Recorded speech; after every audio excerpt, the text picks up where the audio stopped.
All righty then. Well, let's talk about their show, SmackDown, from July 21st. It was a Friday night on FS1. FS1, not on SmackDown because of the World Cup, the soccer or football, whichever part of the world you're in, the terminology applies.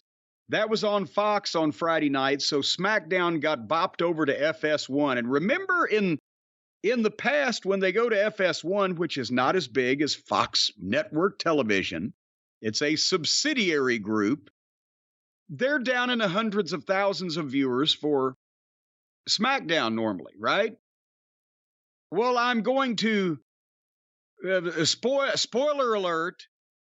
I'm going to spoil this on FS1 on the tease of the Bloodline and the rules of engagement or terms of endearment, however they had advertised that.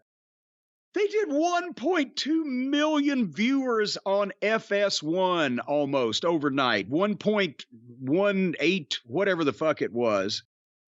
I didn't see the quarters on this thing. I just accidentally saw it on Twitter right before we got on the horn here with each other, Brian. But my God, what kind of drubbing does that have to be? They did blood and guts, as we mentioned. They're sliced themselves with real razor blades and phony glass to do 950,000 people in their regular time slot on their regular network, and the Bloodline's so hot on SmackDown, they do 1.2 million people on FS1 just to see what they're going to fucking talk about the match that they're going to have later sometime, somewhere. They said it was 35% more. I think they were down like 800 and something thousand last time on FS1. Now 1.2 million. Go ahead. What were you going to say?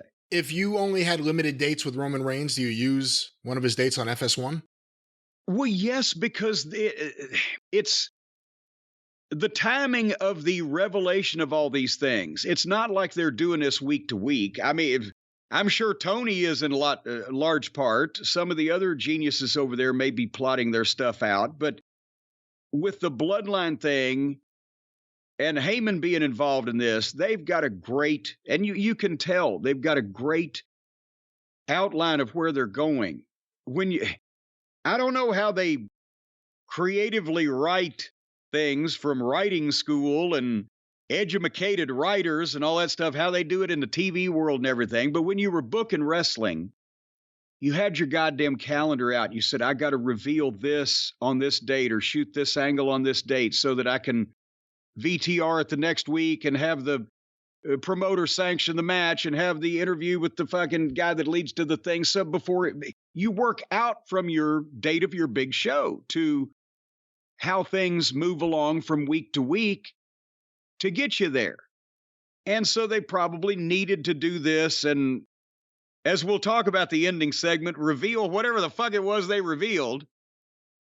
Maybe it was just to give us some goddamn Columbo bullshit to think about, because there were certainly not a lot of declarative statements made in that. Anyway, so they probably had to do it, but still, they're gonna VTR it on Raw. That's going to have its normal audience, and they're going to be able to then come back next week and continue on SmackDown with a recap on video of what happened here. So, and they lost 1 million viewers from what they've been doing with SmackDown lately, but it's not like that this was just suddenly, preempted for fucking Mighty Mouse reruns. They still had over 1 million people watching it. Anyway, however, boy howdy, what did you think of not even the quality of the match, of the opening match, but what did you think about just the logic, the psychology, the why of this has to be this way? Why does it have to be this way? Are you what? I was going to say, are you speaking specifically about LA Knight losing? Well, not only that, but just the whole, it was a 4-way match where the winner would advance to next week to face Escobar, who won a 4-way last week, and the winner of that will face Austin Theory for the U.S. title. But they had Mysterio and Sheamus and Cameron Grimes and LA Knight. not just that LA Knight didn't win this, but 4 baby faces in the match, technically 3 baby faces against LA Knight, who is kind of a heel, but actually that's why he's a baby face, and he's the most popular one of all of them. And why did it have to be these people where there was nobody to actually root against in this whole thing? So they made the people decided we're not gonna boo Sheamus mostly, and we love Ray, but in this equation, we're just going to cheer for every time LA Knight takes a fucking breath, and if anybody touches him in a rude manner, we're going to fucking mostly boo him. And then he doesn't even win it. It was very odd to me, and it went for a while. So that's what I said. What did this make sense to just do this on purpose? It did not make sense. I don't think they should be beating LA Knight in any way. I'm not a fan of the 4-way matches. I mean, I can't say too much more than I haven't said already about how counterproductive I think these things are. But the matches themselves don't mean much on these shows. The LA Knight promos mean as much as him losing, I guess, in their eyes. But he shouldn't be losing. He's the biggest merch seller they have right now, at least with t-shirts. So it doesn't make any sense to me. And when you look at the people in this match, Ray and Sheamus have been there forever. There's a ceiling, a time-related ceiling more than anything else, too. Grimes has a future. LA Knight is super over right now.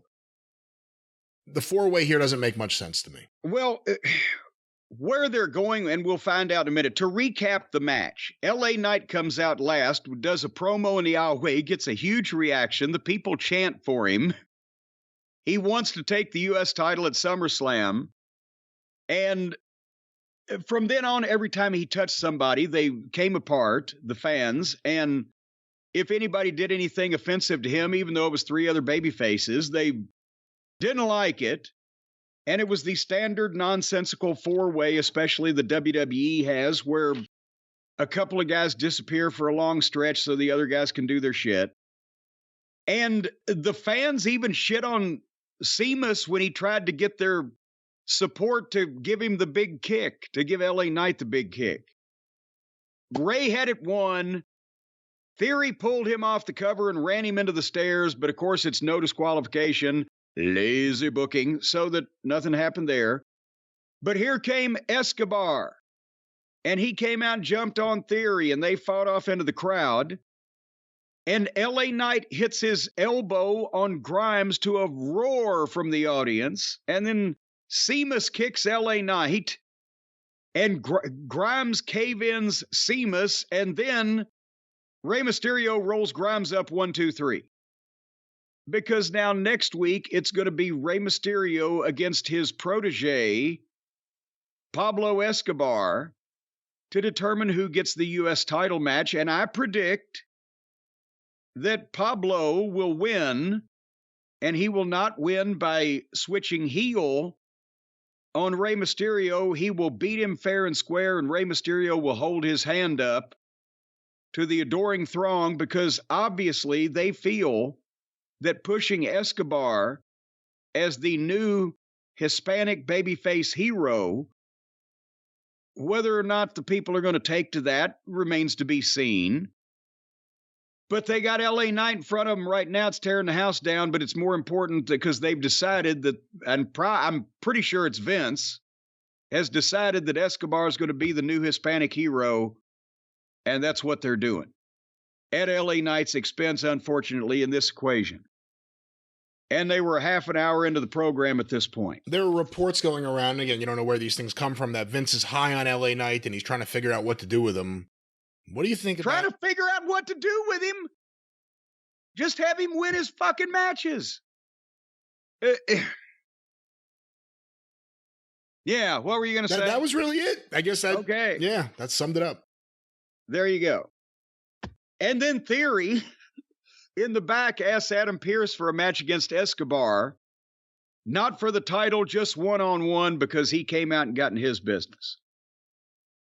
And they did a Cody and Brock package of what happened on Raw. And then Charlotte versus Io Sky. And they went 2 minutes to the break, and they came back and went a while. And Charlotte won, and Oscar jumped Charlotte and beat her up and got an armbar on her. Were there any subtleties I missed over that period of time? No. All righty. So Dominic Mysterio, meanwhile, is the new NXT North American heavyweight champion because they went to NXT, did the Judgment Day last week, and he beat old Dan Tucker, whoever had this fucking belt beforehand, and they did another huge number, like 800-something thousand people, as I recall hearing, for NXT, because now they're cross-pollinating with the main roster names. And there were Dominic and Rhea were in the back, crowing over being the North American, which, by the way, being the North American champion is better than if Ray wins the U.S. title, because that's only the United States, but North America has like 30 countries or whatever the fuck. I don't know what they were saying, but North America is bigger than the United States. Aren't there more countries in South America than there are in North America? Of course. Well, then he should be the South American champion, shouldn't he? No, because there's no wrestling down there. That's not what he's doing. He's wrestling in North America. It seems like it would be an easier fucking title to pick up. How? There's no wrestling there. Well, no, I'm saying he's not wrestling there. He's not wrestling there. Oh, well, you said there was no wrestling. I don't know whether they're wrestling down in Ecuador these days. I mean, naming him the South American champion would be like naming someone the All-Atlantic champion or something. Well, that would just be ridiculous. Ridiculous. Yeah. They have Japanese flags and Chinese flags on the belt for the All-Atlantic champion. Well, you wouldn't even know what ocean you were in. That's right. Apparently, that's for people who are just in deep water over their heads. Anyway. Hopefully you have a navigator. I used to have a navigator. Really? It was a Lincoln Navigator, yeah, but it got brain damage. That's when I turned it in and got the Ford Expedition. And it was much more dependable. Sorry for your loss. We were back in Roman's locker room, and this was brilliant. Now they've decided, since the Bloodline and everybody in it is so far ahead of everybody else in terms of their acting skills, we're going to do a silent segment where we just emote with our faces. Just tie half of our brain around our back to make it even. There's Roman with his tribal chief lei in his hands, and he's looking at it. And then he looks to the left, and he sees Solo looking at it. And in the back of him is Paul, who was sitting there first. He was like all pontificating to himself like he's the wise man. But then he sees Roman, sees Solo, see the lei. And Roman, then his expression changes as he looks at Solo like, can I trust him? And then Paul starts getting nervous. Then you can tell that he's shaking like a dog about to shit peach seeds. When Solo sees that Roman, because Solo's looking at the lei, but then Solo looks up from the lei to look at Roman and sees Roman looking at him, and he was looking back to see if you were looking back to see if he was looking back to see if you were looking back at me. He was happy as could be sitting under that. Stop. So Solo saw Roman looking at him, and then he looked down. And that was that. It was brilliant. It was brilliant. And now there's all kinds of options for betrayal and vengeance and pontificating. So anyway, then we had Theory versus Escobar. And they went 3 minutes to the break. And when they came back, Theory was in control, and Escobar immediately came back and hit a dive, and they went into their false finishes. And that's why I know, even with good talent, and Escobar ain't doing too bad. And we love our boy Theory. But even with good talent, all the WWE matches look alike, don't they? It's just the same, very few, Gunther and a few other people can do some different shit there. But anyway, old Escobar hit a Hurricane Rana off the top rope, and Theory took a big ass bump, and then he hit his finish 1, 2, 3. So again, Escobar beats the U.S. champion in a non-title match, or what do they call the non-title match? A negative championship opportunity, or what the fuck do they have the phraseology they have? Say it again.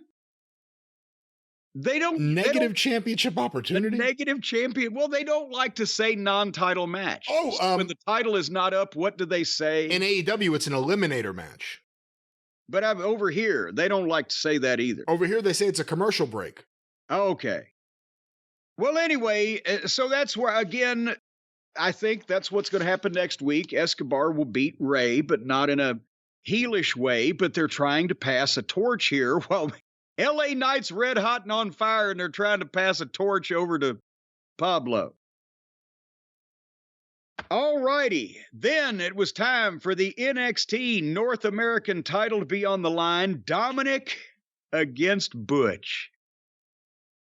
Do you think Butch is jealous because he was the little urchin gimmick until Dominic came along and was a better Weasley chicken shit urchin? No, I don't think he could be jealous. Dominic's a completely different thing. Maybe he's jealous that Dominic has Rhea. That's something worth being jealous over. That's worth being jealous about, but there can only be one urchin in the group. And Butch has the urchin to be the urchin, but it wasn't going to work. Anyway, they went a minute and a half, and Ridge Holland ran down to steal a chain away from Dominic. And then they came back, and within, I don't know, minutes, whatever, here comes Purely Deadly to ringside. The blonde one's in a wheelchair because of his injured shoulder. Yes, I said that. And when that happened, I fast-forwarded to the finish, which happened about 1 minute later, when Purely Deadly did comedy with Ridge, and they all ran off, and Ripley interfered, and Dominic posted Butch and tried to cover him while tangled all up in the fucking ropes, and finally Rhea's screaming, "Push him out!" And he fucking rolled him over and pinned him 1, 2, 3. Did I miss anything there? I don't think so. I get a kick out of Dom. And I think Dom and Rhea are fantastic together. Well, of course. And was it you peeking in their window? How do you know how they are together? I'm talking about on screen, on camera, on TV. On chemistry. They got chemistry on camera. They've got chemistry, and I've said it before, Rhea Ripley, when she's not in the ring, she's better working ringside than anyone else in wrestling right now. Because she knows what the fuck she's doing. It's just, anyway. At that point, we had 13 minutes left on the air. And it was time for the segment that we've all been waiting for, the Bloodline, to get in the ring, and now it's the rules of engagement. And as you will recall last week, the Paul Heyman, I believe he was the one that said, you know how this goes, Jay. It was handed down by your father, from his father, from his father, from his father before him. They've been handed down from generation to generation to generation, the traditions of the Canaanites and all that other stuff, right? Well, now they come out, and they got a big crowd in Orlando. They said 14,000 people. I would assume it was close. And, I mean, for Grayson Waller, they will set the fucking ring up like a dentist's office with fake potted ferns and all this tripe. But for the rules of engagement for the tribal chief against the, budding tribal chief, they have a marble desk and 2 leather desk chairs. Did the Samoans have a marble desk and 2 leather desk chairs when they would sit down over the campfire or the poo-poo platter or the goddamn pig in the ground or whatever it was and do this after they blew the big shells that went woo and brought all the tribes people? And what the fuck was going on here? It looked like a goddamn mediator's office at a fucking insurance firm. I'll just say this before you go further with your review. This was the first Bloodline segment in a while, especially featuring Roman, all the key players, that I thought was a miss. For me, I didn't like it. Swing and a miss. Yeah. So this would have been the place for, I know Afa and Sika are, somewhat older and may not be able to travel. Although they're Rikishi. some of the elders, some official looking somebody, fucking, King Curtis's kid, anybody. But so they sit down, Roman and Jay, and Solo and Paul are standing, and Roman says, you still want to do this? Hey, I got to get you. No, you won't get me because you don't get it. You're just a soldier. You're just a pawn. So Roman signs the contract and hands it over to Jay, and Jay pulls the contract up and tears it up. And the people think, well, is he reconsidering? But then he says, I don't need no contract. The contract is in our blood. This is tribal combat now. And Roman's like, do the elders know? It was their idea. And somehow we find out that tribal combat is anything goes, no disqualification. I swear to God, I'm not making this. They couldn't even fucking do, okay, we're going to be attached with a fucking leather thong, left wrist to left wrist, in our right hand we've got a fucking tiki torch?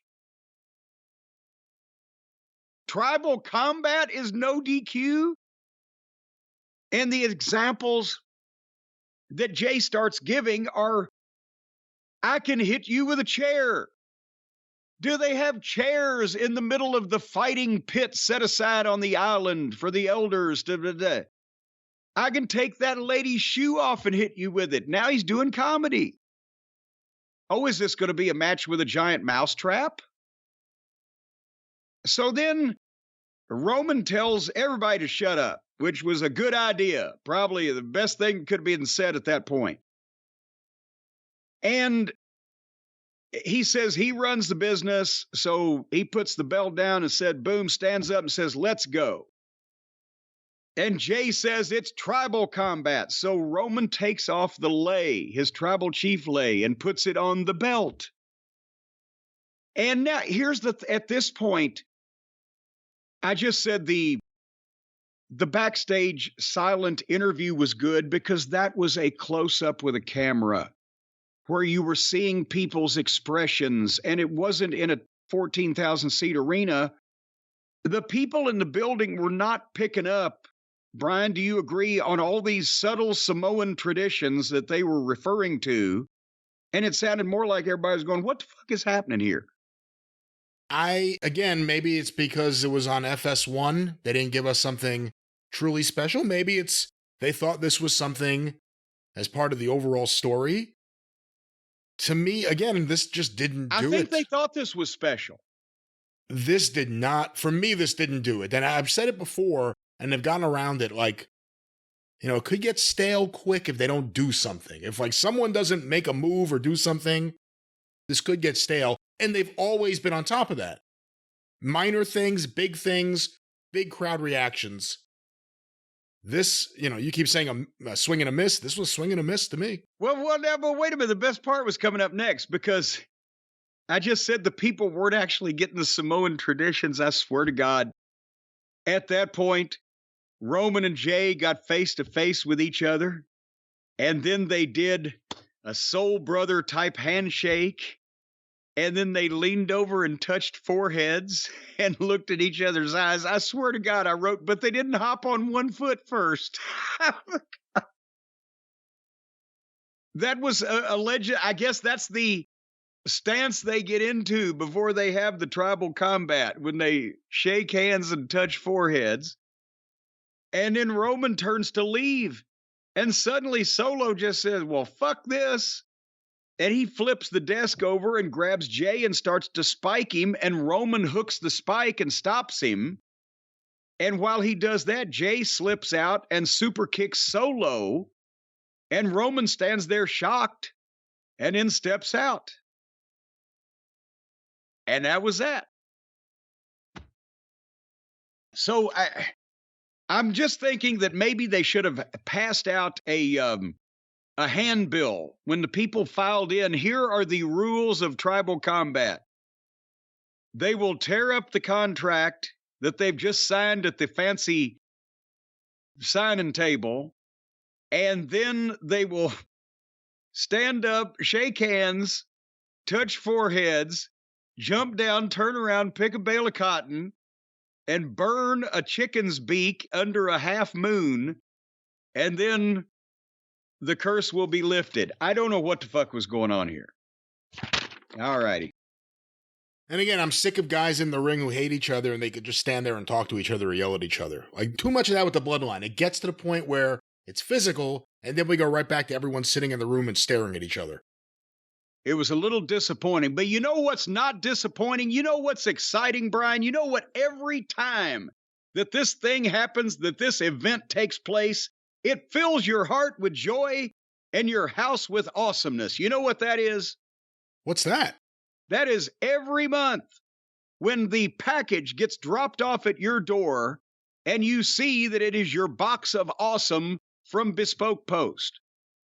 That's when that's the culmination, the high point, the pinnacle, if you will, of your month, because it is never a bait and switch. You don't think you're going to get a good bloodline and then you get a bad bloodline.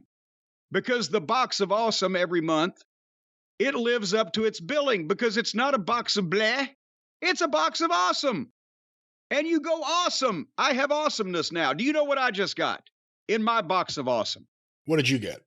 I got a complete mint julep set, silver julep cups, and the little beater stir thingy, and the goddamn straws that go away. You know, juleps are big, Brian, in Kentucky, the mint julep, but you can make any drink in the mint julep cup, and it looks like you're a millionaire because it's silver and has silver straws and is just beautiful. It's awesome. And I know that you just got your do-it-yourself pizza kit. Yeah, they sent me a bunch of things so I could actually plant the basil myself. I could plant the cherry tomatoes myself. I can make all the ingredients myself. Suzanne actually gets Box of Awesome too from Bespoke Post, and she got a knife that's really awesome that I'm going to steal. And that way you'll be able to cut your pizza with it. Well, it's not a pizza knife, but it's just a knife. It's a knife that would be sharp enough to cut a pizza, right? Right, but you don't want to just take a knife. When you've got a pizza that needs to be cut, you'll cut it with it. I've cut pizzas with goddamn all kinds of things. Box cutters. And fucking pieces of cardboard kind of shaved out. You know what? Sometimes you're in a hotel late at night, you got to improvise. They forgot to cut the fucking pizza. You got a box there. What I'd do is I'd tear off one of the fucking ends of the box and I'd kind of gnaw into that goddamn pizza with cardboard if I didn't have anything else. Who forgets to cut the pizza when they send it out? Apparently Domino's late at night in the 80s. But nevertheless, you'd be surprised what ingenuity can do for you when you're stuck in a hotel room and need implements. But if you get a box of awesome, they got boxes of awesome, as you mentioned, with knives in them. And that way you'll always be able to cut your pizza. They got multiple boxes of awesome with knives, steel knives, and knives by Bare Bones based in Salt Lake City. I don't know what they make them out of, but they're nice. And you got the gut hook knife made by Titan International from Illinois, because everything in the box of awesome comes from small and or medium-sized independent retailers and craftsmen and people that it's not big box store stuff. This is fine quality craftsmanship. You're supporting good, wholesome Americans that put seeds in the ground and water it and let the sun bring the things to the surface, and then you can make your pizza out of it. And the sausage making machine that they sent you in your do-it-yourself pizza kit. They didn't send me a sausage making machine. They didn't send me a sausage making machine. Well, how are you going to make the sausage for your pizza? I'm not going to have sausage on my pizza because I actually like pizza. I'm actually someone who likes pizza, not one of these phonies like from Kentucky who don't know anything about pizza and eat it with cardboard late at night because wherever he gets it from, they don't even cut the pizza. How many pigs did they send you with your pizza kit? They sent me 3. Goddamn, I hope this other stuff grows quick because these pigs are eating me out of house and home. I guess the point is, with the things they sent me, I can make a pizza with natural ingredients that'll be healthier and better than whatever crap you got in the hotel late at night in the 80s. And I'll have a very, very sharp blade to slice it however I wish. Yeah, see, give a man Domino's number and he could eat for a night, but give a man the stuff to grow a pizza from scratch and he could eat forever until the pigs run out. But folks, they've got all kinds of camping gear essentials, cookout must-haves, cooking implements, drinking game upgrades. They've got collections for every part of your life, and all you have to do is go to boxofawesome.com. That's where it starts. It all starts there. And take the quiz, and then your answers help them determine the right boxes of awesomeness for you, tailored to your preferences and likes. They release new boxes every month, ton of different categories, and each box is valued at around $70, but you pay a fraction of that price. You know what a fraction is, Brian? That's a much lesser ingredient in the overall total. Well, unless the fraction is close to 5 stars and then it rounds up. Well, no, we're not. If it's within a quarter of a fraction, we're not disagreeing. Plus, with each box of awesome, you're supporting those small businesses. 90% of everything that comes in your box of awesome is from a small up-and-coming brand that works out of a storefront in Poughkeepsie and only has a post office box. But they do good work. It's free to sign up with Box of Awesome, and you can skip a month or cancel anytime right now. If you go to boxofawesome.com, you can get 20% off your first month's box if you enter the code JCE at checkout. Boxofawesome.com. 20% off your first box with the code of JCE. And by the way, awesome is spelled AWESOME. We had a couple of people write in and say, well, I wrote awesome, AWSOM. Oh, come on. No one wrote I that. swear. Was it The Miz? It was The Miz. You caught it. But anyway, boxofawesome.com, code JCE, 20% off your first. If you only get into one box a month, this is the box you need to get into. That's right. Let's see who can grow a pizza faster, me or you.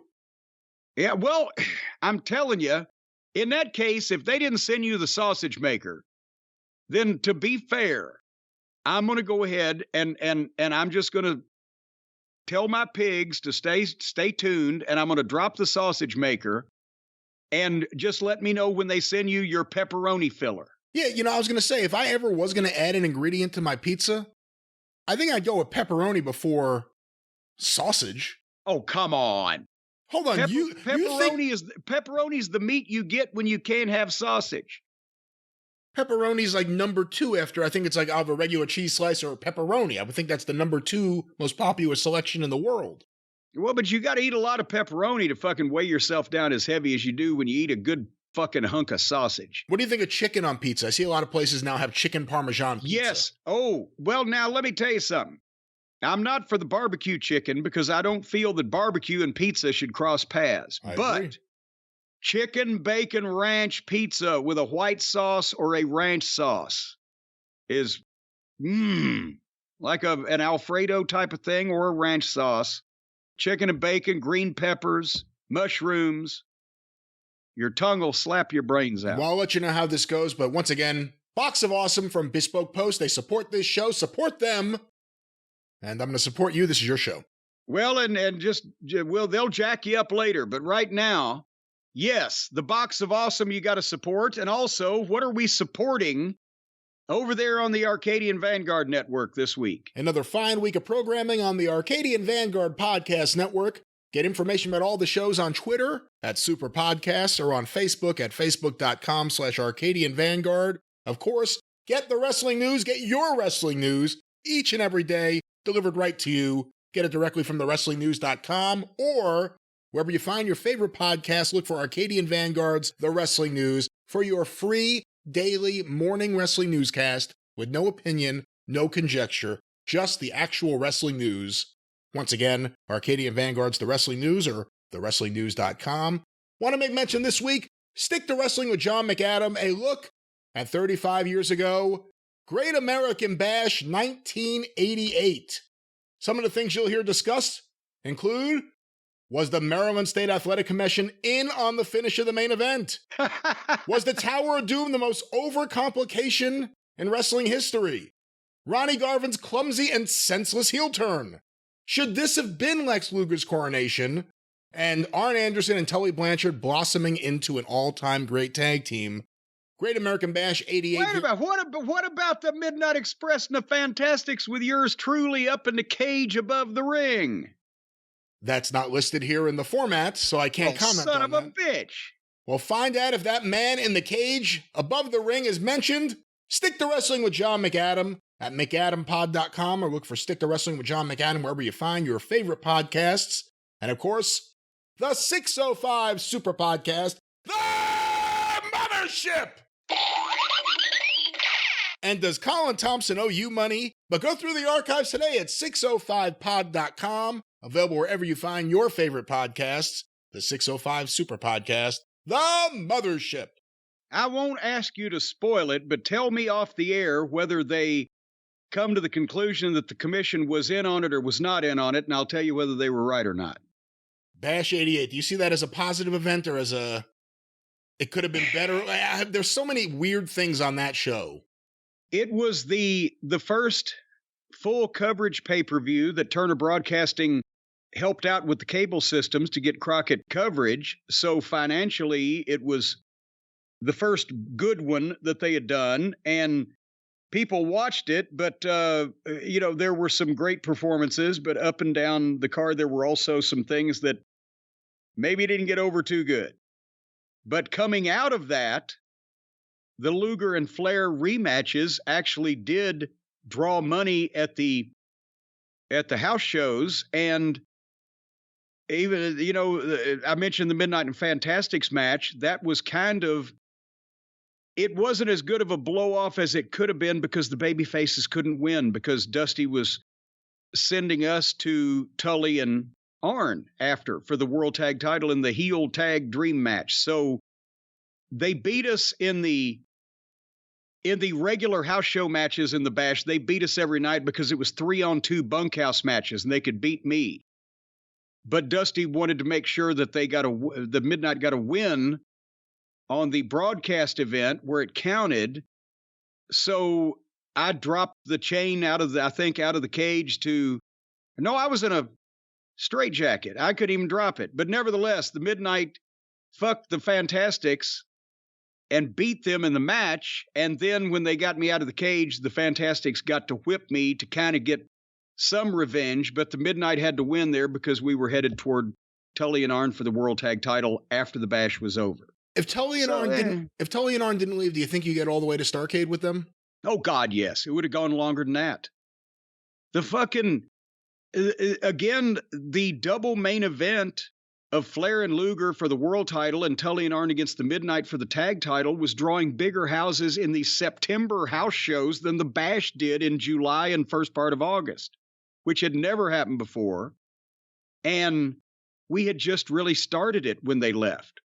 So it would have gone past Starrcade. It would have been, that would have been a big landmark match of some kind in the program, but it would have been going for a while because it wouldn't have gotten old with those four guys in the ring. The matches wouldn't have gotten old. And I think me and JJ could have probably figured out a few things to talk about for 3 or 4 months. So, yeah. Hey, one last thing on this, Jim. What do you think of Ron Garvin turning heel on Dusty there? And of course, Ronnie would leave the NWA right after that, briefly in the AWA, and then go to the WWF. But what did you think of the idea of him turning on Dusty? Well, I don't know really what was planned because it obviously didn't come off. The turn, it wasn't a big deal in itself. It wasn't a major angle. That's why probably most people don't remember it. And, and it never went anywhere because he left. But I don't know what Dusty had planned. Ronnie Garvin in his day was a very good heel. Don't know whether it would work there or not. And I don't know. Maybe it's just because Dusty wanted to work with Ronnie since, Flair was going to be tied up with Luger and, trying to just use another name that he had on the roster to do something with. But I don't know what they were going to do. But I don't know if many people were. I think of the two, when they found out that they weren't going to get Tully and Arn versus the Midnight, they probably were more upset about that than they weren't going to get Dusty and Ronnie Garvin. All right, well, that was Bash 88. Hear it on Stick to Wrestling with John McAdam this week. And that was your dissertation